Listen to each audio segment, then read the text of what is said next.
किसी ने बड़े कमाल की बात कही है कि उन दोस्तों के हमेशा कर्जदार और वफादार रहिए जिन्होंने बुरे समय में आपका साथ दिया था, क्योंकि अंजाम की खबर तो कर्ण को भी थी, लेकिन बात तो दोस्ती निभाने की थी। नमस्ते दोस्तों, मैं हूं आरजे कार्तिक। एक बड़ी छोटी सी कहानी है दो दोस्तों की। पुराने जमाने की बात है। एक बीहड़ इलाके से होकर के, सुनसान इलाके से होकर के वो एक शहर से दूसरे शहर में जा रहे थे और रास्ता उनका बातचीत में, हंसी मजाक में बीत रहा था। दोपहर होने को आई तो उन्हें भूख लगी थी, साथ में भोजन लेकर आए थे। तो एक बड़े से पेड़ की छांव में बैठ गए और भोजन साथ में करने लगे। लंच जब चल रहा था तो बात में बात निकलती गई और बातचीत जो थी वो धीरे धीरे बहस में बदल गई। और जब बहस होने लगी तो एक दोस्त को गुस्सा आ गया, उससे रहा नहीं गया, उसने दूसरे दोस्त को थप्पड़ लगा दी। जिसको थप्पड़ लगी वो कुछ बोला नहीं, उल्टा उसने काम किया। उसने जमीन पर देखा, एक लकड़ी का जो था, एक लकड़ी पड़ी हुई थी, पेड़ की टहनी का रखा हुआ था टुकड़ा, उसको उठाया और मिट्टी पर उसने कुछ लिखा। उसने लिखा कि आज मेरे सबसे अच्छे दोस्त ने मुझे थप्पड़ मारी।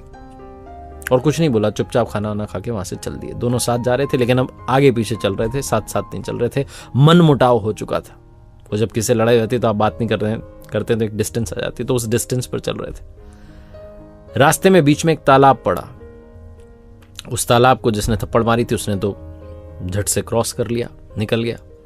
जो दूसरा वाला था वो दलदल में फंस गया। बहुत देर तक उसने खुद से कोशिश की बाहर निकलने की, निकल नहीं पाया तो जोर से चिल्लाने लगा, बचाओ बचाओ।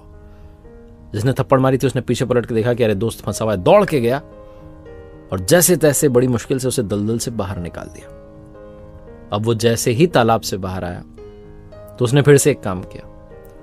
दौड़ के गया, उसने एक पत्थर का टुकड़ा उठाया और पेड़ का जो तना था उस पर उसने लिखना शुरू किया। और उसने वहां लिखा कि आज मेरे सबसे अच्छे दोस्त ने मेरी जान बचाई। जिसने थप्पड़ मारा था, जिसने जान बचाई थी, एक ही बंदा था। उस दोस्त ने कहा कि भाई मैं समझ में नहीं आ रहा है, मैंने तुम्हें जब थप्पड़ मारी तो तुम मिट्टी पर लिख रहे हो कि दोस्त ने थप्पड़ मारा। अब मैंने जब तुम्हारी जान बचाई तो फिर से तुम लिख रहे हो। पहली बात तो ये सही नहीं है, पेड़ पर लिखना, ऐसा लिखना नहीं चाहिए। इसको कुरेद के क्यों लिख रहे हो ये सब, इससे क्या होगा? तो जिसे थप्पड़ लगी थी, जो फंस गया था दलदल में, उसने कहा कि भाई जब तुमने मुझे थप्पड़ मारी तो मैंने ये बात मिट्टी पर लिखी कि आज मेरे सबसे अच्छे दोस्त ने मुझे थप्पड़ मारी, क्योंकि मैं चाहता था कि वो हवा आए माफ कर देने वाली और वो बहा करके ले जाए। और जब तुमने मेरी जान बचाई तो मैं चाहता हूं कि ये बात मुझे जीवन पर्यंत याद रहे।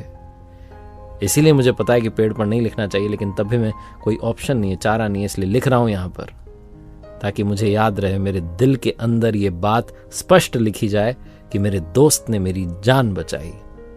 जब मैं संकट में था मेरा दोस्त मेरे साथ खड़ा था। बहुत छोटी सी कहानी जो ये बताती है कि दोस्ती कैसे निभाई जाती है, और ये भी बताती है कि जब आपकी लाइफ में भुलाने वाली बात आए तो उसको ऐसे कहीं मिट्टी पर लिख दो, ताकि हवा आएगी और उसे बहा करके ले जाएगी। और जब आपको लगे कि कोई ऐसी घटना हुई है जिसे जीवन भर याद रखना है, तो उसे अपने दिल में कैपिटल बोल्ड इटैलिक करके लिख लो, ताकि लाइफ टाइम आपकी मेमोरी में वो सेव हो जाए। एक बार फिर से वही बात जो अक्सर आपसे कहता हूं, ऊपर वाले के आशीर्वाद, अपनी मेहनत और अपनों के प्यार के साथ कर दिखाओ को, जैसा कि दुनिया करना चाहे आपके जैसा। देखते रहिए हर सोमवार सुबह 9:30 बजे मेरे साथ एक नई कहानी, और हर शुक्रवार सुबह 9:30 बजे लर्निंग सीरीज का एक नया वीडियो।